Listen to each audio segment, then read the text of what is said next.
Bonjour et bienvenue sur votre chaîne Data Science en entreprise. Aujourd'hui, nous allons parler d'un sujet très intéressant qui a rapport avec les LLM. Il s'agit du fine-tuning. Tout au long de cette vidéo et d'une autre qui va suivre, nous allons essayer de voir déjà c'est quoi le fine-tuning et déjà pourquoi il faut faire le fine-tuning. À la suite de ça, nous allons nous intéresser à une manière de faire le fine-tuning qui s'appelle l'instruction fine-tuning.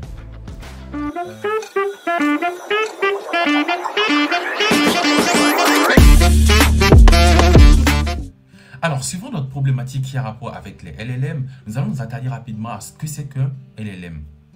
Un LLM, c'est tout simplement un modèle deep learning qui est basé sur une architecture particulière qu'on appelle les transformers.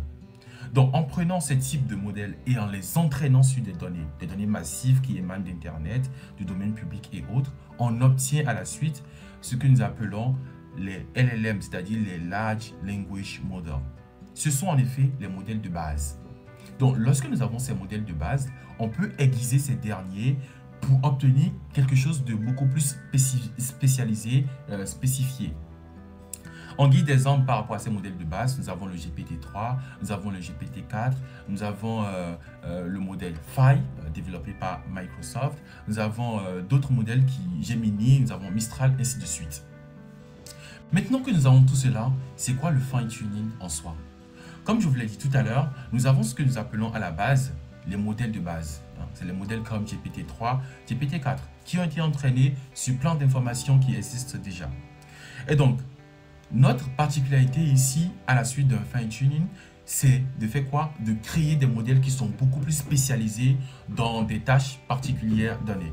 Donc, si je prends par exemple le GPT-3, après avoir fait un fine-tuning, on peut obtenir on a obtenu ce qu'on appelle le chat GPT.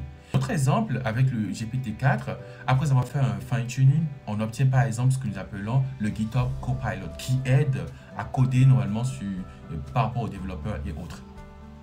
En guise d'analogie, on peut regarder un modèle de base comme un médecin généraliste qui a fait des études jusqu'à 7 ans, 8 ans, qui est médecin, mais qui a des informations plus ou moins globales sur tout ce qui a rapport avec la médecine.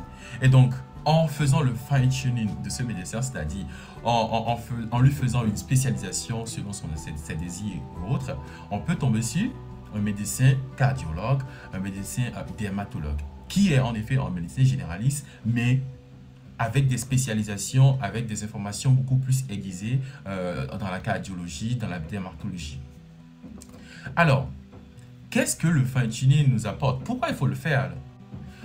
Il faut le faire en premier lieu parce qu'il permet d'introduire dans le modèle plusieurs données. Alors, lorsqu'on a fini d'entraîner un modèle de base et on veut qu'il se particularise sur des domaines donnés, il faut lui envoyer plus d'informations par rapport à ces domaines-là. Alors, il n'y a pas que le fine-tuning pour faire quelque chose pareil. Il y a ce qu'on appelle le RAG aussi.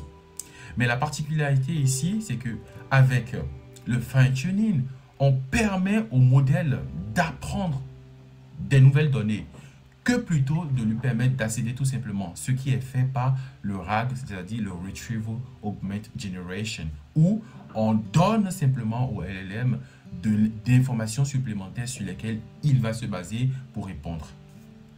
Une autre particularité, c'est que avec un modèle qui est fine-tuné, le modèle a des résultats beaucoup plus cohérents, des résultats beaucoup plus spécifiés. En guise d'exemple, par exemple, si je prends la figure qui est là, suivant la demande irritation de peau, rouge, démangeaison, lorsque nous envoyons ces informations-là à un LLM de base, qu'est-ce que nous obtenons? Tout simplement, probablement, l'acné.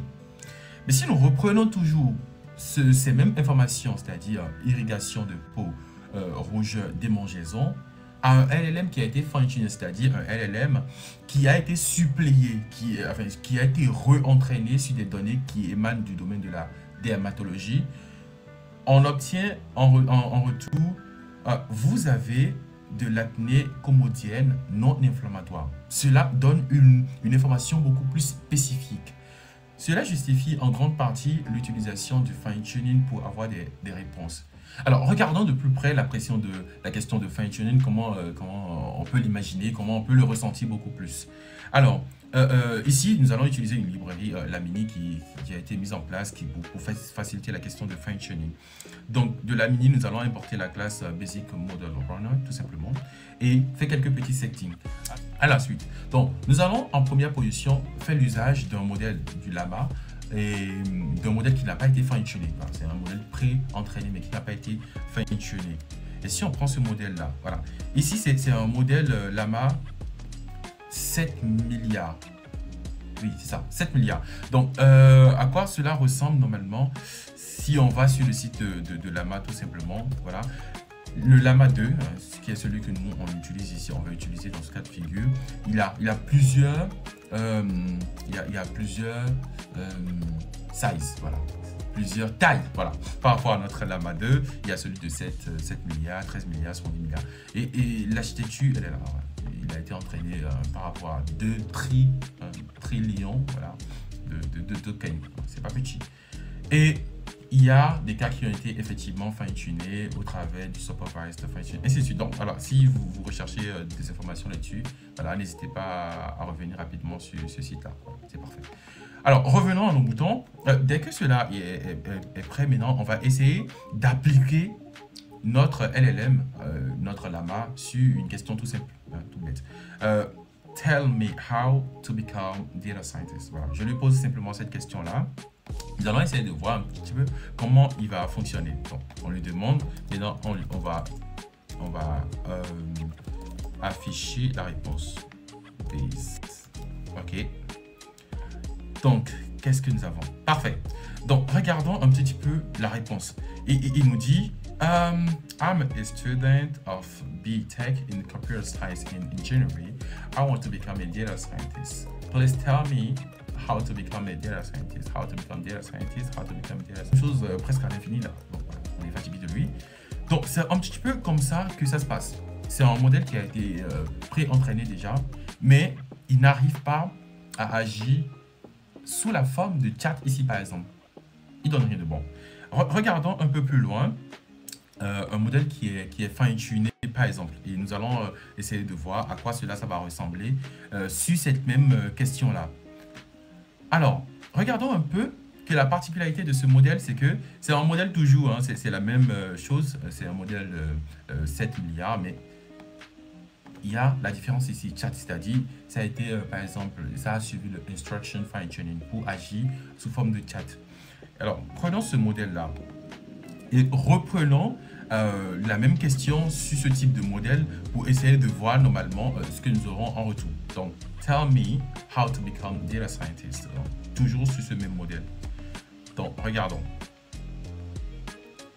Alors, parfait. Donc, regardons la sortie. Print, respond, fine-tuned. Alors, parfait. Donc, regardons, déjà, il y a des différences par rapport à ce qui a précédé et puis ce que nous avons ici. Donc, ici, il nous dit data science is the field that combines mathematics, statistics, computer science, and domain expertise in order to extract insights and knowledge. Et il nous donne effectivement des points. Voilà. Develop a strong foundation in mathematics and statistics. Second, learn programming language. To learn data analysis, et ainsi de suite. Alors, bon, il dit des choses beaucoup plus avec précision. Bon. Donc, il est très important à partir d'un modèle qui est ce qu'on appelle un modèle de base, fine-tuner ce dernier par rapport à des choses que nous recherchons précisément. Voilà. Alors, maintenant que cela est très bien clair pour nous, nous allons nous attarder maintenant sur ce que nous appelons le instruction fine-tuning, c'est-à-dire le fine-tune qu'on essaie de faire pour demander au LLM de se comporter tout comme dans un dialogue, un chat. Donc, le instruction fine-tuning, on appelle ça aussi instruction tuned LLM ou instruction following LLM. Et comme je l'ai dit tout à l'heure, c'est pour essayer de façonner ce modèle-là pour qu'il agisse comme un chatbot, hein, pour qu'on puisse communiquer avec lui. Et c'est d'ailleurs ce type d'interface qui est utilisé dans ChatGPT. Nous avons besoin des types de données particuliers. Et ces types de données-là doivent être des données où on a des questions-réponses à chaque fois. Et Pour ce faire, on a probablement besoin des fois aux questions, les FAQ, des conversations avec le service clientèle où voilà, il y a des questions, il y a des réponses qui sont utilisées. On peut utiliser des informations qui émanent de Slack où il y a des questions et des réponses, de WhatsApp, de Messenger et plein d'autres.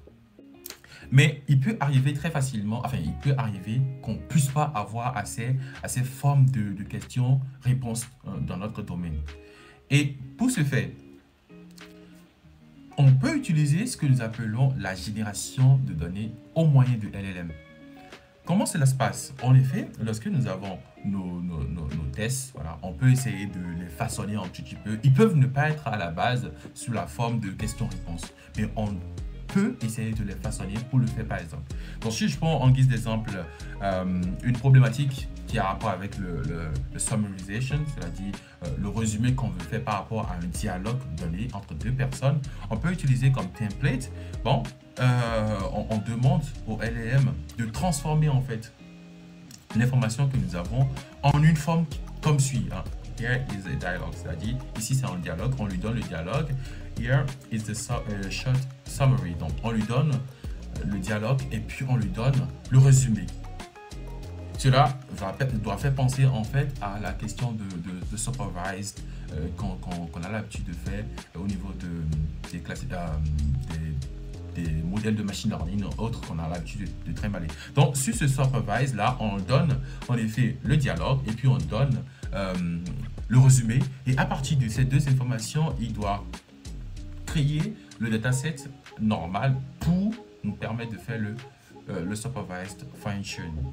On peut utiliser aussi des LLM pour faire ce travail, c'est-à-dire on demande à un LLM beaucoup plus robuste de nous générer des données sous la forme de questions-réponses, sous la forme de instruction, input-output, sous la forme de instruction and output, ainsi de suite. Donc, on peut demander à notre LLM, si on n'a pas des données par rapport à notre travail et autres, on peut essayer de, à partir d'un LLM, obtenir dessus ce type de choses.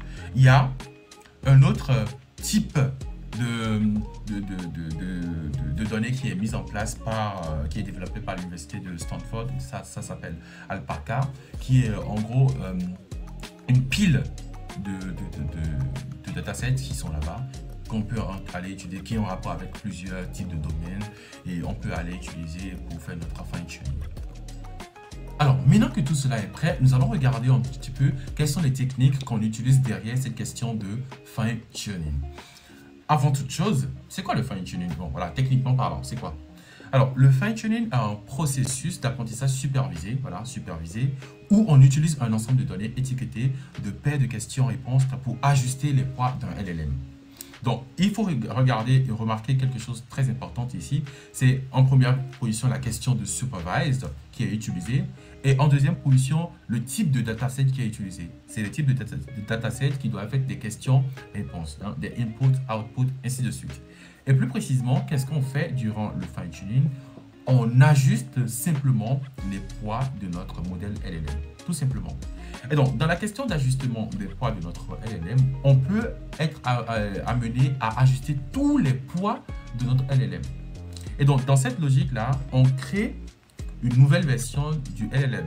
Et plus précisément, on parle de quoi? De full fine-tuning. Hein, parce qu'ici, on ajuste tous les poids de notre LLM. Alors, cela peut être computationnellement coûteux, ainsi de suite. Donc, cela peut ne pas être accessible à tous. Et pour endiguer ce problème-là, on peut faire des fine-tune de partie du poids. Et pour ce faire, on revient sur une autre stratégie qui est le Parameter Efficient Fine-Tuning, le PEF. Et ici, c'est un ensemble de techniques qu'on met en place. Hein, et par rapport à ces techniques, il y a des méthodes qu'on appelle PEF Selective. Et par rapport à ces méthodes-là, par exemple, qu'est-ce qu'on fait? On sélectionne quelques poids qui ont rapport avec une tâche précise et on entraîne seulement. Donc, une autre manière de faire est ce qu'on appelle le reparamétrage de notre LLM, suivant la technique, la fameuse technique du Low Rank Representation, le LoRa, que nous allons regarder un peu plus loin. Autre manière de voir la chose, c'est les méthodes de path additive. Alors ici, qu'est-ce qu'on fait?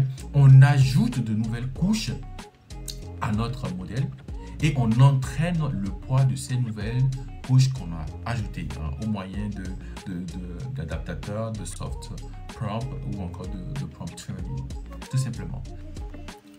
Alors, avec toutes ces techniques-là, comment procéder au fine-tuning en bonne et due forme? Alors, cela se fait en 3 étapes. La préparation des données, l'entraînement du modèle et, en fin de compte, l'évaluation. Il faut noter que ces étapes-là doivent être suivies de façon itérative pour l'amélioration du modèle. Et ici, on donne une importance très capitale à la question de la préparation des données. Et pour ce faire, quelles sont les étapes à suivre pour arriver à bout de cela? La première chose très importante lorsqu'on parle de préparation des données, c'est la collecte de l'information sous la forme input, output, instruction, réponse, question, réponse. Donc, il est très important d'avoir la donnée sous cette forme-là pour faire le fine-tuning que nous nous apprêtons à faire cela, celui de l'instruction fine-tuning. La deuxième étape, c'est la concaténation, enfin, la mise en commun dans un string de ces paires d'informations qu'on a, les paires, questions, réponses, input, output, ainsi de suite. Cela fait suite à une étape très importante au niveau des LLM, l'étape de la tokenisation. La tokenisation est juste l'étape où on vient morceler les strings que nous avons en de petits morceaux, en de petites unités qu'on appelle des tokens. Et naturellement, nous passerons au morcellement de toute notre base pour pouvoir avoir la partie d'entraînement et puis la partie de test. Regardons un peu plus près tout ce qui a rapport avec la tokenisation. Alors, c'est quoi la tokenisation?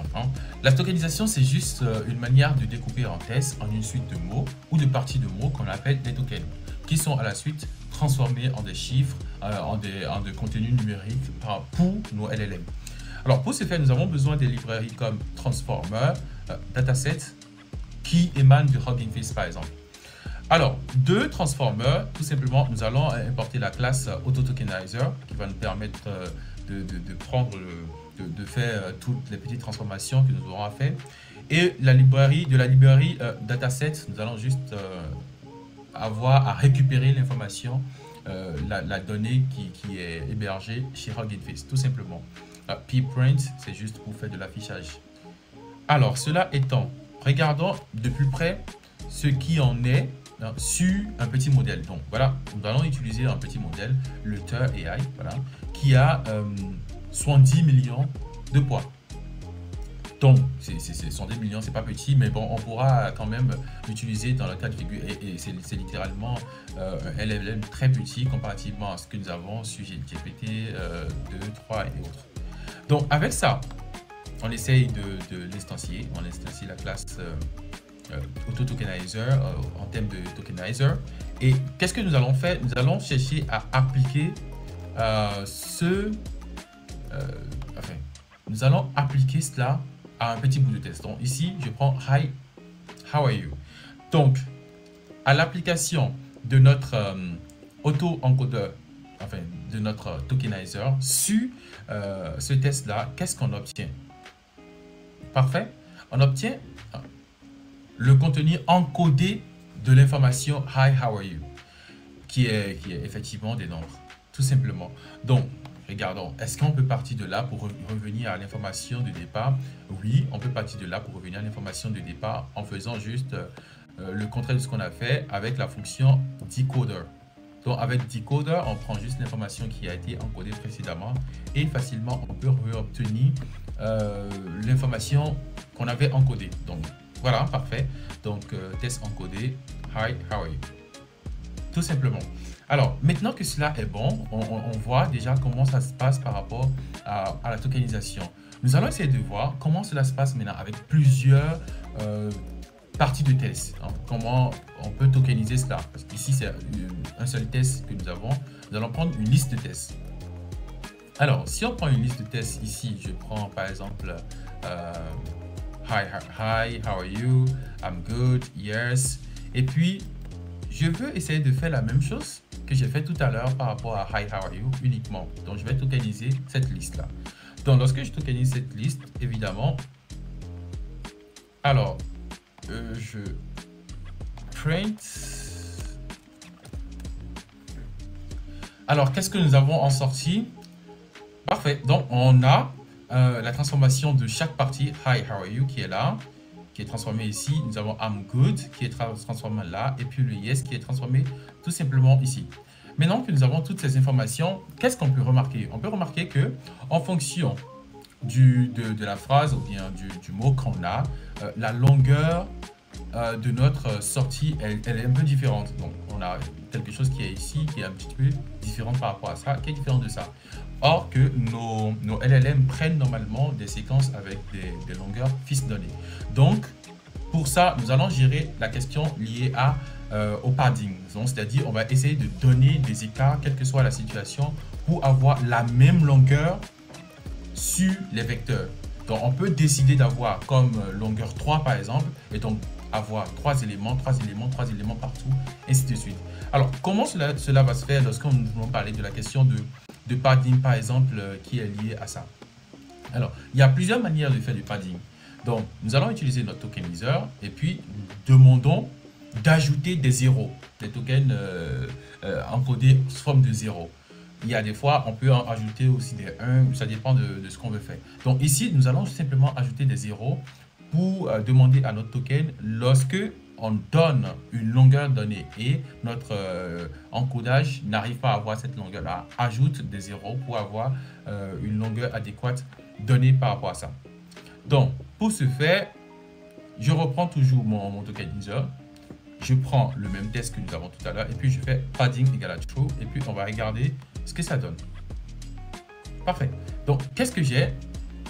Nous avons exactement le même nombre, enfin la même longueur à ce niveau, là et puis là. Donc, qu'est-ce qu'il a considéré? Il a considéré la longueur de ce premier élément comme étant la longueur à utiliser sur les autres par défaut. Et donc, dès l'instant qu'il n'y a pas encore la longueur qui est atteinte, il augmente des zéros et pareil à ce niveau. Donc, nous avons ça qui est intéressant, mais on peut toujours demander de fixer une longueur propre à nous pour avoir quelque chose de moins lourd normalement dans l'utilisation de notre token. Donc là, pour ce faire, nous allons utiliser deux choses très importantes. Nous allons utiliser la question liée à la troncature. C'est-à-dire quoi? Au lieu d'avoir toute cette longueur-là, c'est-à-dire par exemple ici 6, on peut décider de tronquer l'information. On peut décider de le tronquer par la gauche ou par la droite, ça dépend de ce que nous voulons faire. Et donc, en tronquant l'information, au lieu que ça prenne tout ce qui est ici, ça ne va pas le prendre comme ça. Et on peut tronquer sur 3 et du coup, cette information qui est ici sera prise bien en entier. L'information qui est à ce niveau sera tronquée à ce niveau. Et puis l'information qui est ici, vu que ça n'atteint pas encore les autres, on va ajouter des zéros pour que ça atteigne normalement. Donc regardons un petit peu sur une longueur de 3 comment ça se comporte. Parfait. Donc comme je l'ai dit, c'est bien ça. Donc on a 3 éléments de chaque côté. Ici, il n'y en a pas, donc on n'a rien à faire par rapport à ça parce qu'on demande que la longueur maximale soit égale à 3 normalement. Alors, avec ça, maintenant, on peut combiner les deux informations ensemble, c'est-à-dire la question liée au padding et la question liée à la troncature. Donc, ce faisant, qu'est-ce que nous allons faire ici? Alors, on prend une troncature égale à true et pour faire cette troncature-là, on lui demande d'avoir une taille maximale de 3, tout simplement. Et le padding, on lui dit aussi true. Donc, lorsque le nombre ne sera pas atteint au niveau de la longueur maximale, on aura des augmentations des zéros pour essayer de remplir cette dernier.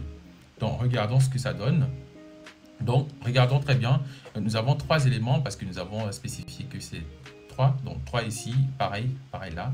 La différence, c'est que aussi, enfin, ici, il n'y avait pas 3 au début. Et donc, finalement, on ajoute quelques zéros pour avoir les 3 que nous recherchons.